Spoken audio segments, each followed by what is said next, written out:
हाय, good afternoon. सास बहू और सेंसेक्स के आज के इस एपिसोड में आप सबका स्वागत। आज मदद करेंगे अरिहंत कैपिटल मार्केट्स के आशीष महेश्वरी साहब। Ashish ji, good afternoon. बस हम लोग चर्चा की शुरुआत करेंगे। पहले जरा toll free number, whatsapp number, twitter IDs आपकी स्क्रीन पर आएंगे, रीच आउट करिए। और सास बहू और सेंसेक्स अब फ्राइडेज को भी मैं रिज्यूम करूंगा, तो अब वो 5 दिन मंडे टू फ्राइडे सास बहू सेंसेक्स रहेगा। तो प्लीज क्वेरीज भेजिए, कोशिश करूंगा कल ही के शो में आप लोग की क्वेरीज स्लॉट हो जाएं। चाहे तो ट्विटर आईडी पे भेजें तो मैं इजीली आपको रीच आउट कर सकता हूं और शेड्यूलिंग कर ली जाएगी। मार्केट स्क्रीन पर आएंगे भाई, हल्की बुरा नहीं है भाई। महज 1/4% के दबाव के साथ हम इस समय कामकाज कर रहे हैं। इनफैक्ट इन ग्रीन देखा था हमने भारतीय बाजारों में, और ये तब जब फेड की हॉकिशनेस के चलते अमेरिका के बाजार 900 पॉइंट दिन के हाई से करेक्ट होके बंद हुए थे। 1.5 से 3, 3.25% तीनों बेंचमार्क्स में दबाव था।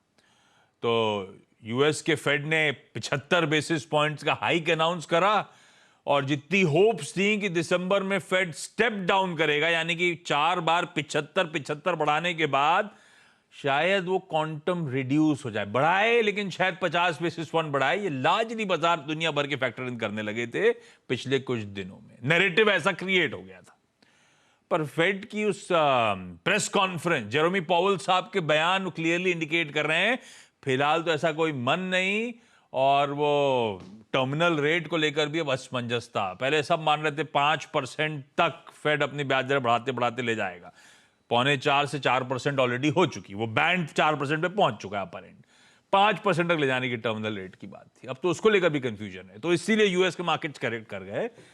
पर हम बढ़िया कर रहे हैं। निफ्टी बैंक 1/3% उछाल के साथ कामकाज कर रहा है। मिड कैप इंडेक्स 1/3% बढ़त में ट्रेड करता हुआ आपको नजर आएगा। और ऐसे दिन ब्रेथ 1:1 का रेशियो है। और ध्यान रखें, आज हम वीकली ऑप्शंस एक्सपायरी की तैयारी कर रहे हैं, तो बुरा नहीं रहा आज का सेशन। जैसे सुबह मेंशन भी हुआ था, लोअर लेवल से एक रिकवरी, और इस समय वो पेन जो नजर आ रहा था 18,000 के नीचे स्लिप हो गए थे एसजीएक्स में, और दिन के दौरान प्रेशर भी आया था। हम 18,000 के कंफर्टेबली ऊपर अभी इस समय ट्रेड करते हुए। लेकिन चलिए, शो का बेसिक प्रमाइस, सवाल जवाब के सिलसिले की शुरुआत कर रहा हूं। जो जुड़ चुके हैं प्लीज स्क्रीन पे दिखाइएगा। हमें आज कोलकाता जाना है, हमें दिल्ली जाना है। दिल्ली से 2 क्वेरीज, हमें 2 बार दिल्ली में जाके बातचीत करनी है। जो सब जुड़ चुके हैं। सबसे पहले 2 बार दिल्ली, तो एक काम करते हैं, दिल्ली से शुरुआत कर देते हैं एक एक करके, वहीं से बातचीत कर ली जाए। तो सबसे पहले सुचित्रा कुमारी जी आपको दिल्ली से आपकी स्क्रीन पे नजर आएंगी। सुचित्रा मैम, हाय, गुड आफ्टरनून। सुचित्रा मैम, क्या क्वेरी आशीष जी के लिए? गुड आफ्टरनून सर, कैसे हैं? बिल्कुल ठीक मैम। Yes sir. हाँ सुचित्रा मैम, सवाल क्या है आशीष महेश्वरी साहब के लिए?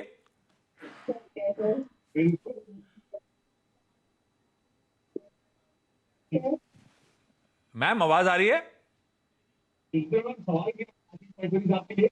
सर मेरे पास रेन इंडस्ट्री है 250 क्वांटिटी 195 पे। रेन इंडस्ट्रीज 250 क्वांटिटी 195 की बाइंग, और बहुत लैग के साथ कम्युनिकेशन हो रहा है, थोड़े इश्यूज आएंगे। लेकिन सुचित्रा मैम, ये रेन इंडस्ट्रीज क्यों लिया था हमने? मेरा मतलब है, एक तो चुना क्यों था ये स्टॉक? फंडामेंटल्स, टेक्निकल्स देख के, या किसी का सजेशन था? और टेक्निकली मतलब छोटी अवधि के लिए लिया है, लंबी अवधि के लिए लिया है?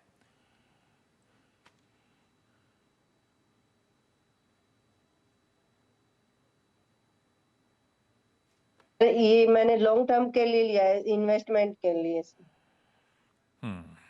आशीष जी, ये लॉन्ग टर्म के लिहाज से रेन इंडस्ट्रीज इन्वेस्टमेंट के लिए ले रखा है। मेरी खरीद से कुछ नीचे है, मैंने ऑलमोस्ट 200 के आसपास की बाइंग कर रखी, 195 की। रेन इंडस्ट्रीज फंडामेंटली है कैसी, और मेरी थोड़ी ऊपर की बाइंग है, तो मेरे लिए क्या सलाह होगी सर? बिल्कुल, थोड़ा सा ऊपर के लेवल पे स्टॉक में एंट्री हो गया है, तो मेरी इनफैक्ट और सलाह रहेगी कि इस स्टॉक को आप एवरेज आउट कर ले। अब उसके पीछे रीजन ये है कि जो 3 बिजनेस में कंपनी है, वो तीनों बिजनेस अच्छा कर रहे हैं। जैसे सीपीसी कोक जो बनाते हैं, वहाँ वर्ल्ड के वो नंबर 1 प्लेयर हैं। 4 मिलियन टन का उनके पास सीमेंट प्लांट भी है, और कोल्टार भी बनाते हैं जो इंफ्रास्ट्रक्चर रोड्स में यूज हो रहे हैं। उसके अलावा लास्ट 2 क्वार्टर के नंबर्स पे नजर डालें तो काफी बेहतरीन नंबर्स उनके जून क्वार्टर के रहे हैं, और कोइंसिडेंटली आज भी उनके क्वार्टरली नंबर्स हैं सितंबर क्वार्टर के। तो मेरी सलाह रहेगी इस स्टॉक में आप एवरेज आउट कर लें, और मुझे लगता है कि ये स्टॉक में बिल्कुल पोटेंशियल है दोबारा 185-190 रुपए जाने का, तब आप वहां पर इसमें से एग्जिट करें। तो आपकी बाइंग के आसपास पहुंचेगा शायद 185-190 के आसपास, पर उन लेवल्स पे एग्जिट कर जाएंगे रेन इंडस्ट्रीज से। आप टीवी पे बात सुन रहे थे क्या मेरी, इसीलिए समय लग रहा था?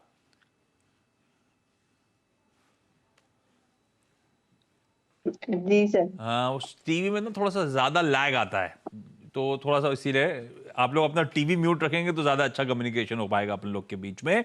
कोलकाता से संतोष चौधरी आपको आपकी स्क्रीन पे नजर आएंगी। संतोष मैम, हाय, गुड आफ्टरनून। गुड आफ्टरनून, नमस्ते सर। नमस्ते मैम। संतोष मैम, पहला सवाल जो ज्यादा इंपॉर्टेंट, पहला आशीष महेश्वरी जी के लिए, वो है कैनफिन फाइनेंस होम, जो हाँ। मैंने 515 में लिया था और लॉन्ग टर्म सोच के लिया था 300 शेयर। हाँ। तो क्या करूँ, होल्ड करूँ या फिर अभी तो लॉस में आ गया, कल तो एकदम से गिर गया था नीचे। बीच में एकदम से गिर गया था, कुछ इफ्स एंड बट्स लग गए थे। अब तो मेरे ख्याल से फिर भी एटलीस्ट जो कंसर्न थे, कुछ कंसर्न्स एकदम से आ गए थे स्ट्रीट में, अब वो तो खैर ठंडे पड़ रहे हैं। पर कैनफिन होम्स, महेश्वरी सर, ये मेरी बाइंग के आसपास खड़ा हुआ है, फंडामेंटली है कैसी कंपनी? वो जो थोड़ी सी नॉइज क्रिएट हो रही थी उसको लेकर अभी भी कंसर्न्स, या वो पीछे चली गई इश्यूज? ऐसा कुछ हुआ ही नहीं। मुझे लगता है जो सीईओ उन्होंने रिजाइन किया था, उसके बाद अब नई मैनेजमेंट टीम आ गई है, तो जरूर 1-2 क्वार्टर थोड़ा सा क्रूशियल रहेगा देखने के लिए कि क्या परफॉर्मेंस रहता है नई टीम का। बट उससे भी ज्यादा इम्पोर्टेंट ये है कि कंपनी एक फंडामेंटली काफी साउंड कंपनी है, और जो हमने ग्रोथ देखी है over a period of time housing finance companies में, और जो वेल्थ क्रिएशन के इन्फिन होम्स ने किया है, वो काफी कमांडेबल है over a period of time. तो मेरी सलाह रहेगी अभी स्टॉक में बने रहें, बेचने की जल्दीबाजी ना करें, क्योंकि ये जो सेक्टर है NBFC, housing finance, micro finance, ये सेक्टर एफआईज का काफी फेवरेट सेक्टर रहा है। और अब एफआईज चूंकि भारतीय बाजारों में दोबारा से निवेश शुरू किए हैं, तो बिल्कुल इन सभी स्टॉक्स में बाइंग देखने को मिलेगा। जरूर थोड़ा सा लास्ट क्वार्टर के नतीजों में नेट इंटरेस्ट मार्जिन पे थोड़ा सा प्रेशर था, बट मुझे लगता है कि जो वर्स्ट है वो प्राइस इन हो चुका है ऑलरेडी स्टॉक के प्राइसेस में, और मेरी सलाह रहेगी स्टॉक में बने रहने की। फंडामेंटली काफी अच्छी कंपनी है, फंडामेंटली बढ़िया है। जो कंसर्न्स थे वो एक रेजिग्नेशन के चलते थे, लेकिन उसके रिलेटेड कोई पेंडोरा बॉक्स खुला नहीं, दिक्कतें ऐसी कोई निकल के नहीं आई जो स्ट्रीट में डर था। कैनफिन होम्स, एक तो स्पेस अच्छी, कंपनी अच्छी। आशीष जी, लेकिन वो Canara bank, Canfin homes on the block रखा रहता, बिकता तो है नहीं ये? हाँ बिल्कुल। वो एक वैल्यूएशन, एक अट्रैक्टिव वैल्यूएशन की सर्च में लगे हुए हैं वो। तो जैसे पीएनबी ने पीएनबी हाउसिंग को बेचा, ऐसा समडे इनके साथ भी डील होगा ही, बट इंतजार करना पड़ेगा उसके लिए। तो मुझे लगता है कि वो एक्साइटमेंट स्टॉक में बना के रखेगा आगे जाकर भी, तो इसलिए मेरी सलाह थी कि स्टॉक में बने रहे। बाजार को पता था संतोष मैम आज एकदम ग्रीन पहन के आने वाले हो आप, ऐसे दिन भी बाजार निफ्टी बैंक मिड कैप हरे निशान में ट्रेड कर रहा है। Thank you sir. Maheshwari sir, वैसे मैम कुछ कह रहे हो? सॉरी, मैंने कहा इसीलिए ग्रीन पहन के आती हूँ ताकि हरियाली बनी रहे बाजार में भी और सबके मन में भी। काम कर गया आज तो। मैं आता हूँ, वैसे आशीष जी से मार्केट में व्यू लूंगा मैं, पहले मैं एक बार क्वेरी तो सबसे सॉल्व कर लूं, नहीं तो ऐसा हो जाएगा, नहीं तो समय में फिर समय निकल जाता है। दिल्ली जा रहा हूं वापस। अनीता भाटिया जी आपको आपकी स्क्रीन पे नजर आएंगी। Anita ma'am, good afternoon. Ma'am नमस्ते मैम। मैम क्या क्वेरी है आपकी? क्या कह रहे हो आप? सॉरी कुछ कह रहे थे। आपसे ऑस्ट्रेलिया में मिली थी, इसलिए मैं अब इंडिया आ गई हूँ। पहले कहाँ थे आप? तो मेरी क्वेरी है, मेरे पास 5000 शेयर एनएमडीसी के हैं, जो मैंने 135 के रेट पर लिए थे, और अभी उसका रेट 104 है या 5 है। तो आप बताइए कि मैं लंबी अवधि के लिए उसको रख दूं या मैं निकल जाऊं? मैं समझा नहीं, हम लोग पहले कब मुलाकात हुई थी? आप इंडिया वापस आ गए, मतलब पहले कहाँ थे? ऑस्ट्रेलिया थी मेरी आपसे बात हुई थी। Yes, I do remember now. तो एनएमडीसी पहली चीज तो ये इसमें तो एडजस्टमेंट होगा। वो आपके पास सिर्फ कोर धंधा रह गया है, स्टील धंधा अलग हुआ है, वो इवेंचुअली लिस्ट होने आएगा। तो ये लॉस तो थोड़ा सा नॉशनल है, क्योंकि वो दूसरा पार्ट ऑफ द बिजनेस आपके पास शेयर आएंगे मैम, पर फिर भी एनएमडीसी पे व्यू ले लिया जाए। आशीष जी 135, ये मेरे ख्याल से डीमर्जर अनाउंसमेंट से पहले लिया हुआ माल, अभी वो स्टील का धंधा अलग हो गया है। कैसा लग रहा है एनएमडीसी कोर बिजनेस जो रह गया है 110 पे? सबसे पहले तो उनको एक शेयर एनएमडीसी स्टील का ही मिलने वाला है, जिसकी वैल्यू करीब 40 रुपए के आसपास अरे कर रहे वाह। हैं। हाँ। तो मुझे लगता है कि आप प्रॉफिट में ही रहेंगे स्टॉक को होल्ड करके। और फंडामेंटली यदि आयरन ओर पे प्ले करना है तो एनएमडीसी से बेटर कोई स्टॉक हो नहीं सकता।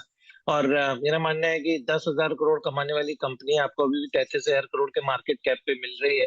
तो वैल्यू वाइज वहां पर कोई कंसर्न्स नहीं है। ओनली थिंग ये है कि जो ग्लोबल मार्केट्स में जो कमोडिटीज में उठापटक चलती रहती है, उसके कारण से थोड़ा सा स्टॉक्स ने अंडर परफॉर्म किया है यहाँ पे, आयरन और स्टील के स्टॉक्स ने। बट यदि आप लंबी अवधि के निवेशक है तो कोई घबराने की बात नहीं है। मुझे लगता है कि एनएमडीसी में अपने आप में पोटेंशियल 130-135 में जाने का मार्च तक, तो बिल्कुल स्टॉक में बने रहिए मैम। और अगर 40 रुपए उस स्टील के बिजनेस के वैल्यूएशन अरिहंत कैपिटल मान के चल रहा है, तो आप तो अच्छे खासे नीट प्रॉफिट में बैठे हो। 150 हो गया फिर एक्यूमुलेटेड वैल्यू तो, और वैल्यू अनलॉकिंग लिस्ट होगा तो देखते हैं किस तरह से बाजार इवेंचुअली उसका मूल्यांकन करता है। ये ऑस्ट्रेलिया से कब आए? इंडिया पाक मैच देख के आए या पहले ही आ गए थे आप? नहीं, मैं पहले आ गई थी सर, पहले आ गई थी। अरे चलिए, आपके पास मौका था, यहाँ मौका नहीं मिलता। देख के आना चाहिए हाँ, था। बस ये तो आना था इंडिया, तो इसलिए मैं आ गई थी टाइम पे। ओके। अच्छा संतोष मैम, कैनफिन होम्स के बाद अगली क्वेरी। 10,000 शेयर 35 रुपए में। कौन से? एनबीसीसी। हाँ। 1 साल पहले लिया था, उस टाइम तो काफी बताया था आपके शेयर में, मतलब काफी बढ़ेगा, लेकिन काफी लॉस चल रहा है इसमें। तो क्या करना चाहिए इसको?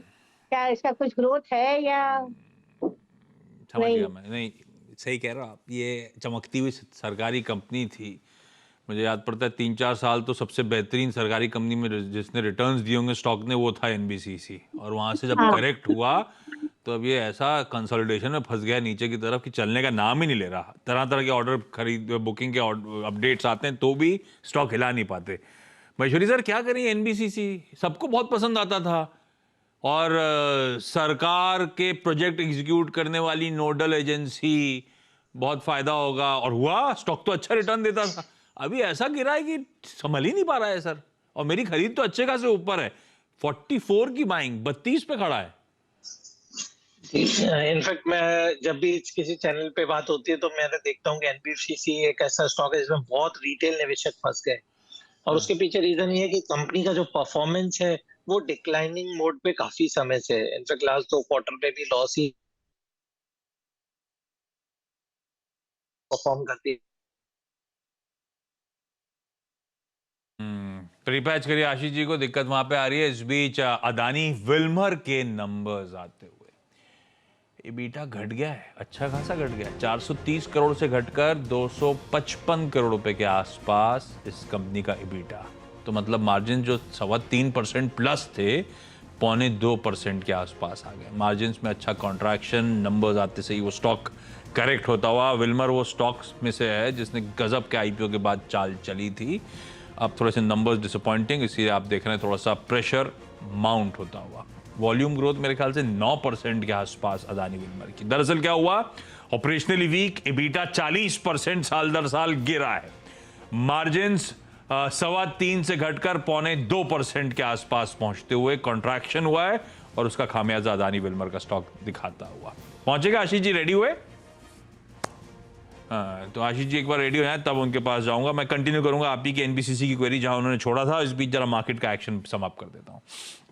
जरा कुछ निफ्टी के गेनर्स दिखाइएगा। भारती एयरटेल नंबर्स के दिन पस्त पड़ा रहा, नंबर्स के अगले दिन कल करेक्ट हुआ, नंबर्स अच्छे थे, आरपू 190 पे पहुंचा। मैनेजमेंट की कमेंट्री कंफर्म करती कि आरपू में और भी एक्सपेंशन आगे देखने को मिलेगा आज जब बाजार सुस्त है, कमजोर है, भारतीय एयरटेल स्टैंड आउट करता हुआ आपको आपकी स्क्रीन पे नजर आएगा। भारतीय एयरटेल के अलावा बजाज और एक काम करिए, बैंकिंग मेजर्स दिखाइएगा, इंडिविजुअल स्टॉक दिखाइए कंट्रीब्यूशन में। एक्सिस बैंक और एसबीआई दोनों इस समय अच्छा मूव दिखा रहे हैं, दोनों में 1-1% के आसपास का उछाल है। तो बैंक्स, आज सुबह भी चर्चा हो रही थी कि आईटी पस्त पड़ेगा। बैंक्स, क्योंकि बैंक्स में एक नर्वसनेस थी, अब वो नर्वसनेस हो सकता है इस आरबीआई की एमपीसी रिलेटेड हो। हालांकि चैनल ने कई बार क्लियर करा था कि एमपीसी में कोई सरप्राइज स्प्रिंग अप नहीं होगा। आज दरअसल आरबीआई की मॉनेटरी पॉलिसी कमेटी की एक अनशेड्यूल्ड मीटिंग है, पर वो लार्जली सिर्फ गवर्नमेंट को रिजर्व बैंक एमपीसी की तरफ से रिप्लाई जाना है कि क्यों हम दोनों ने मिलकर जो स्टेटेड बैंड रखा था इन्फ्लेशन का, उसको हम अचीव नहीं कर पा रहे, क्यों पिछले 3 क्वार्टर से उसके ऊपर इन्फ्लेशन है। और ये शायद पब्लिक डोमेन में आए भी ना कि क्या डिसाइड किया एमपीसी ने, क्या भेजेंगे चिट्ठी में, क्या लिखेंगे। अब धीरे धीरे करके बाजार कन्विक्शन आ रहा है। आज सुबह जीके जोशी साहब से क्रिसल से ये बातचीत हो रही थी, आपको पता भी नहीं चलेगा क्या एमपीसी में हुआ है, तो उससे कोई घबराने की जरूरत नहीं, वो इवेंट हमारे लिए है ही नहीं और ये कंफर्म्ड है कि शायद कुछ भी ना आए। तो वो बैंक्स में उससे इवेंट से पहले की नर्वसनेस आज रिवर्सल दिखाती हुई। आईटी पस इसलिए पड़ रहा, आईटी पस मतलब कुछ स्टॉक्स स्क्रीन पे दिखाना चाहिए, डायरेक्टर साहब दिखाइएगा। टेक महिंद्रा, इन्फोसिस, टीसीएस, देखिए क्या प्रेशर है इन सब स्टॉक्स में। 2 रीजंस हैं। पहला, एक तो होप्स कि पॉलिसी रेट्स के रिडक्शन की शुरुआत करेगा फेड, नहीं हुआ। ग्रोथ स्टोरीज के लिए चैलेंज बन जाता है वो वापस, इसीलिए आप आईटी पिटता हुआ देख रहे हैं। आज कॉग्निजेंट के नंबर्स सुबह मूड बिगाड़ दिया थोड़ा सा, नंबर्स कमजोर, गाइडेंस रिड्यूस, पर कॉग्निजेंट के नंबर्स इसको ट्रैक इसलिए करते हैं क्योंकि आउटसोर्सिंग की सिमिलर कंपनी जैसे इन्फोसिस, टीसीएस धंधा करती है, वैसे कॉग्निजेंट धंधा करती है। हमारे यहाँ लिस्टेड नहीं है लेकिन धंधा सिमिलर है, तो उससे पता चल जाता है मूड मॉल है कैसा। पर कॉग्निजेंट के अपने चैलेंजेस हैं एचआर रिलेटेड, इसीलिए नंबर्स खराब है। उसको पेंट नहीं करना चाहिए एक ब्रश से पूरे आईटी को, लेकिन मूड तो उसने थोड़ा बिगाड़ ही दिया, तो आईटी इसलिए ठंडा। अच्छा सॉरी, महेश्वरी सर जुड़ चुके हैं, तो एक बार NBCC, Maheshwari sir please continue, phone line पे पैच कर लिए क्योंकि समय खत्म हो रहा था। आप एनबीसीसी बता रहे थे, करूं क्या सर, अब 32-33 पे आ गया है। नहीं, तो जैसा मैं सलाह दे रहा था कि एनबीसीसी एक बहुत ही अंडर परफॉर्मर पीएसयू स्टॉक रहा है, और लास्ट 2 क्वार्टर में भी हमने देखा कंपनी ने लॉस ही डिक्लेयर किया है, तो कोई निवेशकों का कोई बहुत ज्यादा रुझान नहीं है। तो इसकी बजाय मैं आपको एक दूसरा लो प्राइस पीएसयू स्टॉक सजेस्ट कर रहा था, वो है हुडको। मेरा मन है 38 रुपए के आसपास ये काफी बार्गेन बाइंग है, क्योंकि हाउसिंग और इंफ्रास्ट्रक्चर के जो पीएसयू प्रोजेक्ट्स हैं उनकी फंडिंग का काम हुडको करता है, और काफी अच्छे नतीजे इसके लास्ट 2 क्वार्टर से हमें देखने को मिले हैं। तो काफी वैल्यू बाइंग है हुडको इस लेवल पे, तो इसलिए 38 रुपए के आसपास बाई की सलाह है। और यदि 6 महीने इसके स्टॉक को होल्ड करके रखेंगे तो 50 रुपए तक जाने का बिल्कुल पोटेंशियल है। बढ़िया, भाव भी ऑलमोस्ट सिमिलर, सरकारी तड़का भी। भाई अगर संतोष मैम, ये एनबीसीसी हो गया है थोड़ा सा गड़बड़, उस पर कन्विक्शन एक्सपर्ट का आ भी नहीं रहा है, उससे एग्जिट करेंगे। और अगर ऐसे ही कोई प्रोफाइल की उसी तरह के टिकट साइज इवन उसकी तरह की कंपनी चाहिए तो वो हटको है, जिसपे कंफर्ट ज्यादा है वैल्यूएशंस का। हालांकि ये भी एक अंडर परफॉर्मिंग स्टॉक है, लेकिन इन लेवल्स पे अट्रैक्टिव लगता है अरिहंत कैपिटल को, तो हम पैसा स्विच कर सकते हैं यहां से वहां, वो ज्यादा बेहतर रणनीति होगी बजाय कि एनबीसीसी में रिकवरी का इंतजार पे बैठा रहा हूं। चलिए, इस नोट पर संतोष जी, अनीता जी, सुचित्रा जी, आप सबका धन्यवाद जुड़ने के लिए। Ashish ji, thank you so much जुड़ के बहुत बढ़िया तरीके से सारी क्वेरीज सॉल्व करने के लिए। ब्रेक के उस पार एक क्विक मार्केट चेक।